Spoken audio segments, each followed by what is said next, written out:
크기가 같은 미분계수 F'C인 C가 어디에 존재한다? 이 구간 내에 존재한다.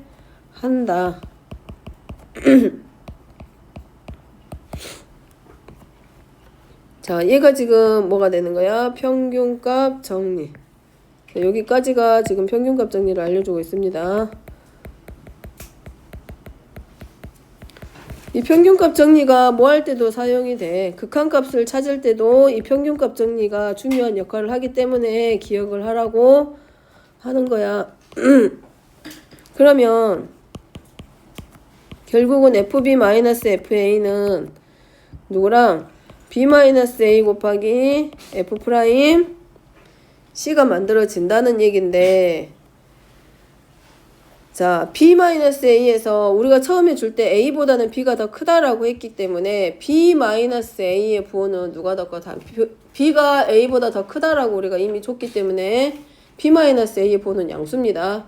그럼 결국은 좌변과 우변의 결과의 값이 같다라는 얘기는 부호도 사실은 서로 같아야 돼. 그럼 B-A의 부호는 양수기 때문에 F'C하고 FB-FA의 부호가 서로 같아야 돼. 그럼 FB-FA가 양수면 F'C도 당연히 뭐가 돼야 되고?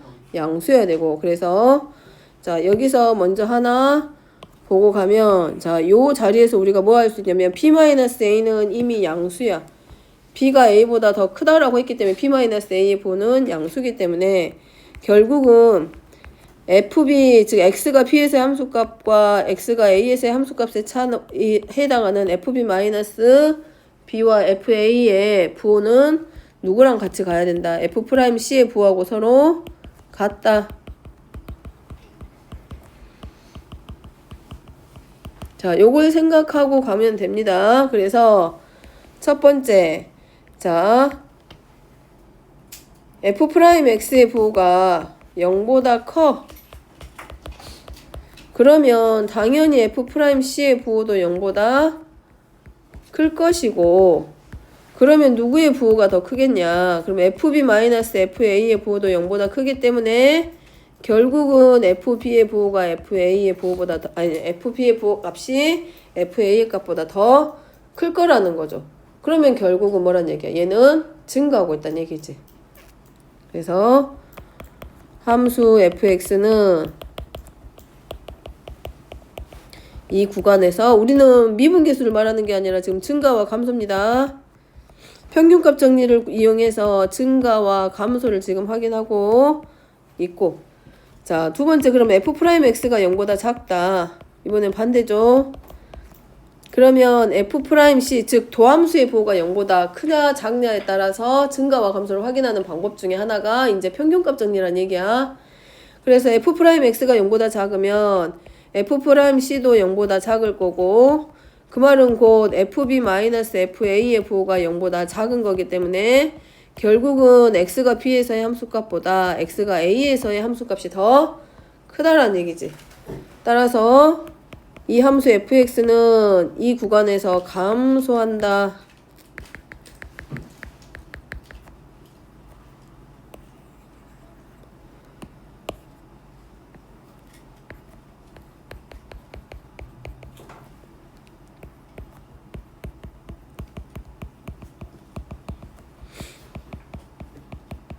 한다라고 읽을 수 있습니다. 자, 이거는 방금 뭘 이용해서 평균값 정리를 이용해서 도함수의 부호를 활용해가지고 증가와 감소를 확인한 거고, 자, 두 번째는 미분계수의 정의.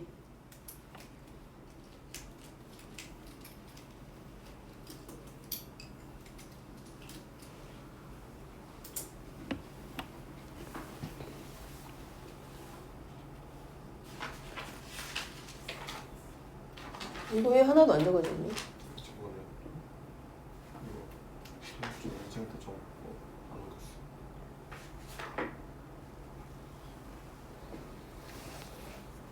너 그거 잃어버리면 나중에 다시 개념 찾으려고 못 찾아.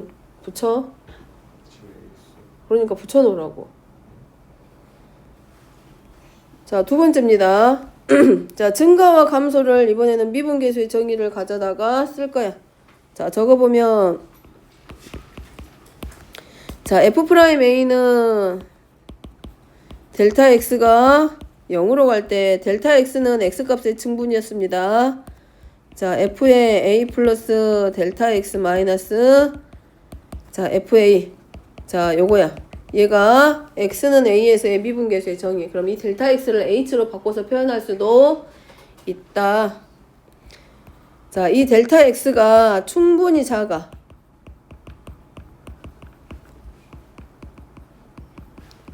근데 수학에서 충분히 작다라는 말을 증명하는 과정에서 많이 쓰는데 특히 이렇게 극한에서 이렇게 해석학적으로 들어갔을 때 충분히 작다라는 얘기는 그냥 진짜 크게 작은 게 아니라 굉장히 작은 거예요. 굉장히 작아. 그래서 이제 우리가 눈으로 보이지 않는 만큼의 작은 값이고 항상 이렇게 그래프상에 표현했을 때 작다라고 하는 건 그냥 확대시켜서 보여주는 것 뿐이고 여기서 델타 x가 충분히 작다, h가 충분히 작다라는 얘기는 0.000000 얼마만큼이나 작다는 얘기야. 0에 거의 가까울 정도로 작은 수를 의미하고 있습니다. 자, 그랬을 때 f'a는 그럼 결국은 누가 되는 거하고 똑같다? 충분히 0이 작기 때문에 결국은 얘는 델타 x분의 누구하고 똑같아져? 얘 미분계수는 다시 말하면 두 점을 연결한 이 직선의 기울기잖아. 우변이 평균 변화율입니다. 평균 변화를 해서 극한값이니까 얘가 뭐하고 똑같아져?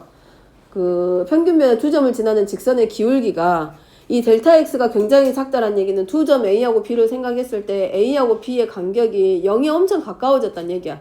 그러면 그 두 점을 연결한 평균 변화율이 결국은 누구하고 똑같아지냐면 그 한 점을 지나는 접선의 기울기하고 같아질 거라는 얘기입니다. 저 두 번째 줄에 적은 게 델타 x가 충분히 작아지면 이 미분계수가 결국은 두 점을 지나는 직선의 기울기가 저 점에서의 미분계수하고 거의 가까운 값으로 가게 되는 거라고. 그 값에 그걸 알려주고 있어.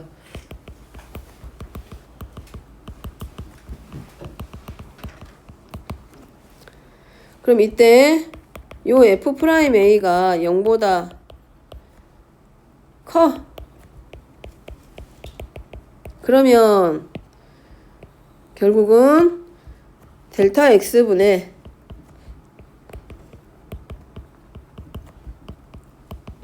자, 요것도 결국은 뭐가 된다? 0보다 크다가 되고 그러면 델타 x는 이미 0보다 크기 때문에 이 전체 부호가 0보다 크려면 분자에 해당하는 이 y값의 차 자, 얘도 0보다 클 거라는 거죠. 두 번째는 델타 x가 0보다 작아지면 그럼 음수면 이 값 전체가 양수가 되기 위해서 f의 a 플러스 델타 x랑 f의 a의 값의 차가 0보다 작다. 근데 이 델타 x를 충분히 작은 값이라고 했고 그러면 이 델타 x의 값이 0보다 클 때와 0보다 작을 때니까 자, 이것의 절대값을 우리가 h라고 했을 때 결국은 a-h보다는 f의 a보다 또는 a 더하기 h가 더 클 거다.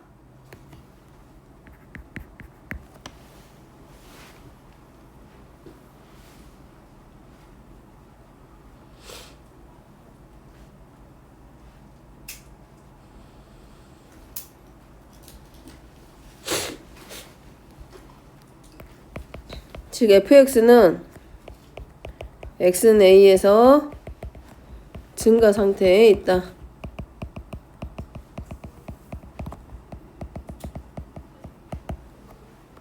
자, 그러면 같은 방법으로 해서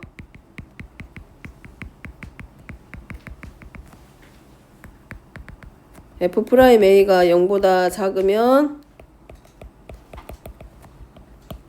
fx는 x는 a에서 감소 상태에 있다도 설명이 됩니다.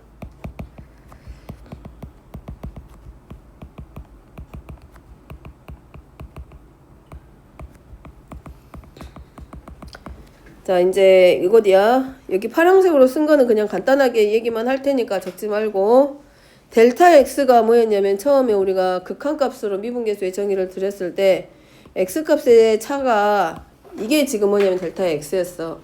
그지? 그러면 이것의 절대값을 지금 뭘로 잡아주란 얘기야? h로 잡으란 얘기하고 같습니다. 생각해보면 그러면 이 p-a의 절대값이 h이기 때문에 이 값이 마이너스 h보다는 크고 h보다는 작아질 거 아니야. 그러죠?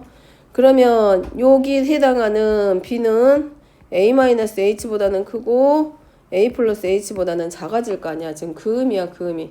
그렇기 때문에 요 범위 안에 들어가는 x는 a에서의 함수값이 a-h보다는 더 커지고 a 플러스 h보다는 작아. 그럼 이 범위가 확인이 되면 이제 뭐가 되는 거야? 증가 상태가 되는 거고 부동의 방향이 반대로 바뀌게 되면 감소 상태로 바뀌는 거라고. 되죠? 지금 그 얘기야. 그러니까 요거는 의미는 이렇게 되는구나 라는 거 이해하고 어쨌든 뭘 말해주고 있는 거야? 어떤 함수가 구간 안에서 증가냐 감소냐를 확인하는 방법이 뭘 이용해서 도함수를 통해서 확인할 수 있다라고. 결론은 그겁니다. 근데 이제 그런 것들을 확인하는 방법 중에 평균값 정리라고 하는 게 있고 그 다음에 극한값을 이용하는 게 있는데 이제 우리가 공부하다가 책 같은 거 볼 거 아니야. 어쩌다 보니 너무 어려워서 답도 볼 거 아니야. 해설도 보고. 그럼 그런 말들이 이제 저런 그 증가와 감소를 설명해주는 표현들이 이런 애들이 이제 나올 거라는 거야. 평균값 정리를 의해서. 또는 미분계수의 정의에 의해서 이렇게 설명이 될 거기 때문에 그러면 요렇게 해서 설명이 나온 거구나 이해를 하고 넘어가라고. 어디서 나왔대가 아니라. 됐죠? 그러니까 증가와 감소를 설명하는 과정 중에 일단은 평균값과 미분계수의 정의에 의해서 들어가고 있다라는 거 설명이 된다라는 것. 자, 그 다음에 3번입니다.